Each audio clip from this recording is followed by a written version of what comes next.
The flight. Alfred. Lord Tennyson. Are you sleeping? Have you forgotten? Do not sleep, my sister dear. How can you sleep? The morning brings the day I hate and fear. The cock has crowed already once, he crows before his time. Awake. The creeping glimmer steals, the hills are white with rim. 2. Ah, clasp me in your arms, sister, ah, fold me to your breast. Ah, let me weep my fill once more, and cry myself to rest. To rest? To rest and wake no more were better rest for me, than to waken every morning to that face I loathed to see. 3. I envied your sweet slumber, all night so calm you lay, the night was calm, the morn is calm, and like another day. But I could wish yon moaning sea would rise and burst the shore, and such a whirlwind blow these woods, as never blew before. 4. For, one by one, the stars went down across the gleaming pane, and project after project rose, and all of them were vain. The blackthorn blossom fades and falls and leaves the bitter slow, the hope I catch at vanishes and youth is turned to woe. Come, speak a little comfort. All night I prayed ye with tears, and yet no comfort came to me, and now the morn appears, when he will tear me from your side, who bought me for his slave. This father pays his debt with me, and weds me to my grave. 6.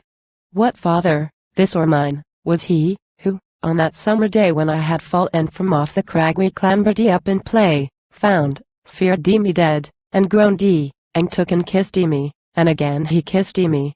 And I loved him then? He was my father then. 7. No father now, the tyrant vassal of a tyrant vice. The godless Jephthah vows his child to one cast of the dice.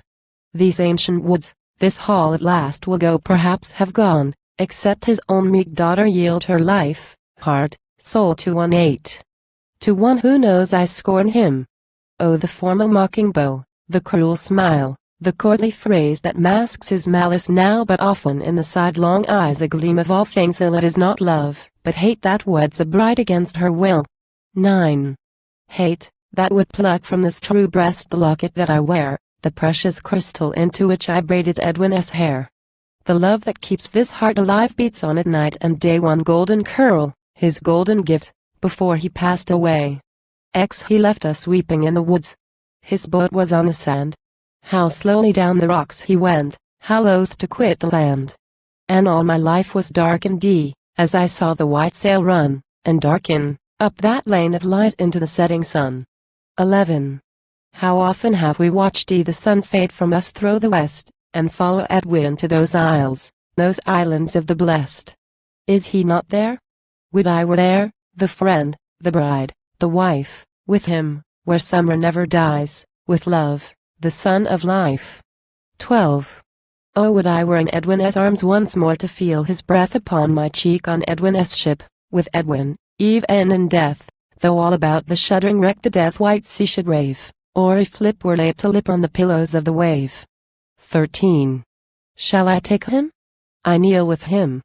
I swear and swear, forsworn to love him most, whom most I loathe, to honor whom I scorn. The fiend would yell, the grave would yawn, my mother's ghost would rise to lie in God's own house, the blackest of all lies. 14. Why, rather than that hand in mine, though every pulse would freeze, I'd sooner fold an icy corpse dead of some foul disease. Wed him? I will not wed him, let them spurn me from the doors, and I will wander till I die about the barren moors. 15. The dear, mad bride who stabbed her bridegroom on her bridal night. If mad, then I am mad, but sane, if she were in the right. My father's madness makes me mad, but words are only words. I am not mad, not yet, not quite there. Listen how the birds 16. Begin to warble yonder in the budding orchard trees. The Lord has passed from earth to heaven upon the morning breeze. How gladly, were I one of those, how early would I wake. And yet the sorrow that I bear is sorrow for his sake. 17. They love their mates, to whom they sing, or else their songs, that meet the morning with such music, would never be so sweet. And though these fathers will not hear, the blessed heavens are just, and love is fire, and burns the feet would trample it to dust. 18. A door was opened in the house. Who? Who? My father sleeps. A stealthy foot upon the stair. He someone this way creeps. If he? Yes, he lurks, listens, fears his victim may have fled. He where is some sharp-pointed thing? He comes, and finds me dead. 19. Not he, not yet. And time to act, but how my temples burn. And idle fancies flutter me, I know not where to turn. Speak to me, sister. Counsel me. This marriage must not be. You only know the love that makes the world a world to me. XX. Our gentle mother, had she lived but we were left alone, that other left us to ourselves. He cared not for his own. So all the summer long we roamed in these wild woods of ours. My Edwin loved to call us then his two wild woodland flowers. 21.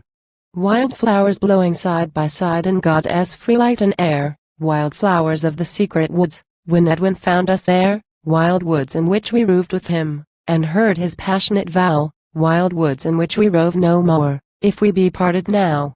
XXII. You will not leave me thus in grief, to wander forth forlorn. We never changed a bitter word, not once since we were born. Our dying mother joined our hands. She knew this father well. She bid its love, like souls in heaven, and now I fly from hell. XXIII. And you with me. And we shall light upon some lonely shore, some lodge within the wasty dunes, and hear the waters roar, and see the ships from out the west go dipping through the foam, and sunshine on that sail at last which brings our Edwin home. XXIV. But look, the morning grows apace, and lights the old church tower, and lights the clock. The hand points 5. Oh me, it strikes the hour I bide no more, I meet my fate, whatever ills betide. Arise, my old true sister, come forth. The world is wide. XXV. And yet my heart is ill at ease, my eyes are thin with dew, I seem to see a new dug grave up yonder by the yew. If we should never more return, but wander hand in hand with breaking hearts, without a friend, and in a distant land. XXVI. Oh sweet, they tell me that the world is hard, and harsh of mind, but can it be so hard, so harsh, as those that should be kind? That matters not, let come what will. At last the end is sure, and every heart that loves with truth is equal to endure.